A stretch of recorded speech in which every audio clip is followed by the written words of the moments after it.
Week one of the NFL fantasy season is like Christmas. You made a wish list, aka drafted your teams, and you finally get to unwrap your presents with 7 hours of commercial-free football on Sunday. However, plenty of people somehow figure out how to overplay their hand in week one and inexplicably lose their game in home leagues. I see it every year. I've maybe done it before. So on today's episode of the Regression to the Mean podcast, I have the 6 rules to win week one of the fantasy football season. I'm your host, Shaun Moran, and it's just me today, the rare solo pod. Aiden is out of town at a wedding this weekend, and Keegan and I are actually headed out to my bachelor party. So our schedules are a bit insane this week, but understanding this is one of the most important weeks of the year, I wanted to make sure we got something out to you this week. But before we dive in, a couple of things. One, our in-season content schedule will have us coming to you probably about 4 times a week. Sunday night recaps, Monday waiver wire with Aiden and myself, Wednesday RB rankings with the 3 of us, and wide receiver rankings on Thursday with the 3 of us. As the season progresses, we may shift our stuff around, so we may do some mid-season buys and sells, but this will be our content schedule for the most part throughout the year. Second, if this is the first time that you've come across our content and you're enjoying it, we'd love it if you subscribed and joined the Mean Team. This project is a labor of love, and we want to reach our goals that we have. We want to make this a thing beyond just doing this part-time. But we can't do that without all of you. So if you like it and YouTube suggested us, go ahead, hit the subscribe button. You know you want to. All right. Let's dive in. Rule number 1, start your studs. This one is pretty clear. If you drafted a wide receiver or running back in the first 5 rounds, don't sit them in week 1 if they have a tough matchup. For example, Kyren Williams is facing off against a stout Lions front who was amazing against the run last year, and recently added DJ Reader, who's an amazing run blocker. Rico Dowdle, on the other hand, is playing against a Browns defense who got gashed on the ground down the stretch last year, and he's in a tasty matchup. So you may be tempted, do I start Dowdle over Kyren because Dowdle has a plus matchup and Kyren doesn't? My advice to you, don't do it. Let Dowdle prove himself as a legitimate fantasy option before you put him into the lineup, and roll with the guy that you liked enough to draft in the second round. Don't overthink it. Also, don't start someone just for the action on Thursday or Friday night. Remember last season where people started Sky Moore just to feel something on opening night? Well, I do. Never again. Keep the players that are the best at playing football in your lineup. And if you have maybe a sleeper that you really like, be patient. Let them prove themselves to you. Don't overthink it. Start your studs. Rule number 2, this one's pretty simple. I don't know why people actually do this, but don't make trades before the season starts. I can't believe I have to say this, but if someone offers you a trade offer before the season kicks off, you need to put down the phone and take a walk. For example, if someone drafted Ayuk while Ayuk was holding out, and now Ayuk is done holding out, and they kind of just want him off the roster, they got a bad vibe, and they're trying to trade him to you, maybe you do get a good value on Ayuk, but let it play out. See who you have first before you start acquiring other people. You drafted your team for a reason. Make sure you see them in action together before you make any drastic moves. And again, I want to say this. Whoever is the star waiver wire pickup in week 1 is probably far more important than any trade your DeGen league mate is offering you before the season even starts. Boys, you need to keep your options flexible.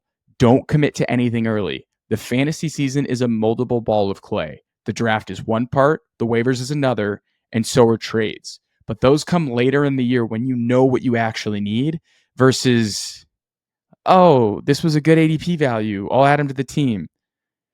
Let it play out for the first couple weeks of the season before you start firing off trades. Rule number 3, last year's defensive metrics don't really matter. Defense is a highly volatile position year over year. There isn't much continuity year in and year out. Just because a defense was elite one year doesn't mean it will be elite the next. For example, the 49ers run defense was elite in 2022. In 2023, it was pretty mid. Nothing really changed year over year in their personnel. It was the shift to a new defensive coordinator that made their run game more vulnerable. The lesson here is we don't know what some new defensive coordinators are going to do, especially the new ones. Last year, the Seahawks defense sucked. This year, star defensive coordinator Mike Macdonald is calling plays. Will their defense be better? I don't know. But it doesn't necessarily mean they'll continue to be a smash spot for tight ends week in and week out like they've been the past couple of seasons. We'll learn much more about defensive matchups by week 4. They don't really that much for fantasy at the beginning of the year. Remember, start your studs. Don't overthink it. Defensive metrics from the year before don't necessarily matter. But this brings us to rule number 4. Defensive stats might not matter, but pace and offensive plays does matter. Pace is the amount of plays an offense tends to get off during a game. This tends to be more sticky year over year, and we can prioritize players in flex consideration based off the pace of the game they'll play in and if their play caller likes to put the pedal to the metal. For example here, Cocaine Cliff Kingsbury. He ran the fastest offense in the league during his time in Arizona. No one called more plays. During the preseason, the Commanders were running plays at a breakneck speed. Odds are pretty good. There'll be a fast offense, which is good for Jaden, Brian Robinson, Austin Eckler, and Terry McLaurin. Other offenses that are going to be fast based off of history are the Eagles with Kellen Moore, new offensive coordinator Brian Callahan with the Tennessee Titans, the Colts with Shane Steichen, and the Giants now that Brian Dable is calling plays again. We know those offenses are going to play fast based off of history. Offenses that tend to play slow, the 49ers are super slow. The Rams have been hit or miss with how fast they play. And the Dolphins aren't that fast. But these are super efficient offenses. So, you know what? You can deal with it because they're so efficient at scoring fantasy points. Mid offenses or so-so offenses need to play at a fast speed to reap the benefits of fantasy. I think the Commanders are going to play at an incredibly fast pace, which makes Austin Eckler, Brian Robinson, Terry McLaurin all good plays in week 1 if you need a flex consideration or you need to know who you're going to play at your RB2 position. Rule number 5. This one's pretty simple. I love to call this one out, but let's get guys that are playing on Thursday and Friday night this year out of your flex spot. So I'm going to do this right now with you all. I have Xavier Worthy and Rashee Rice on the same team. I'm going to put them, and I'm starting them tonight. I'm putting them right here in wide receiver position, and I'm leaving my flex spots open. The reason why you want to do that is because if a player were to miss week 1, say Deebo Samuel, I'm not going to say this, no, say a hypothetical player hurts their hamstring on Friday practice and can't go. This happens all the time. You want to make sure that you have optionality to play whoever you want at the flex. If you have a better running back option, tight end option, than maybe your other wide receiver option that you were forced to play at the wide receiver position, you want to make sure that you need to take advantage of it. Fantasy is all about flexibility. You need to have that flexibility week in and week out to make sure you can get the biggest edge in your matchups. So if you have any Chiefs, Ravens, Packers, or Eagles playing this week, get them out of your flex, put them into the running back or wide receiver position.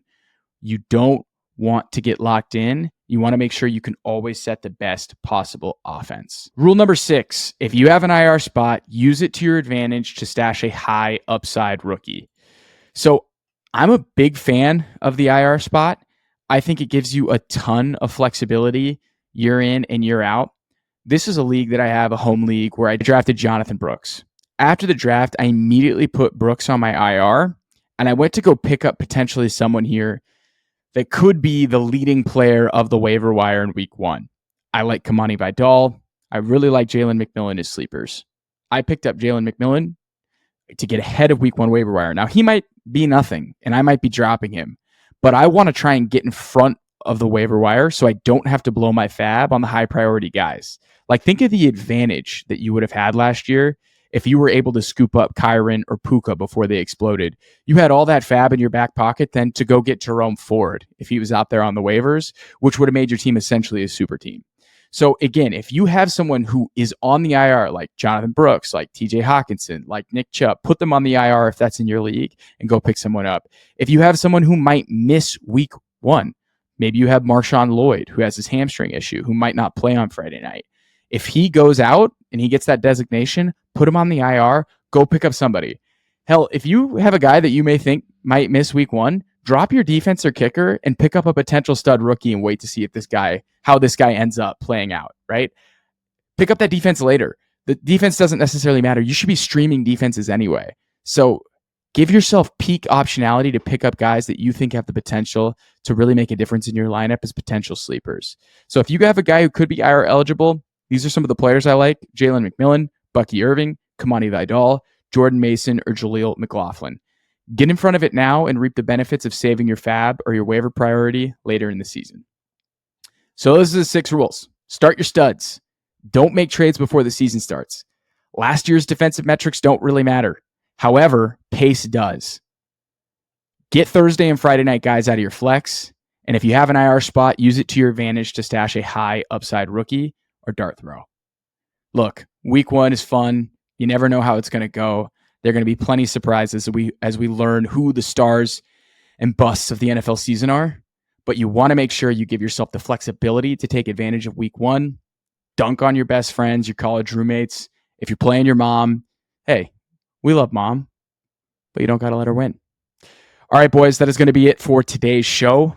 Thank you again for tuning in, and please drop any questions that you may have in the comments below.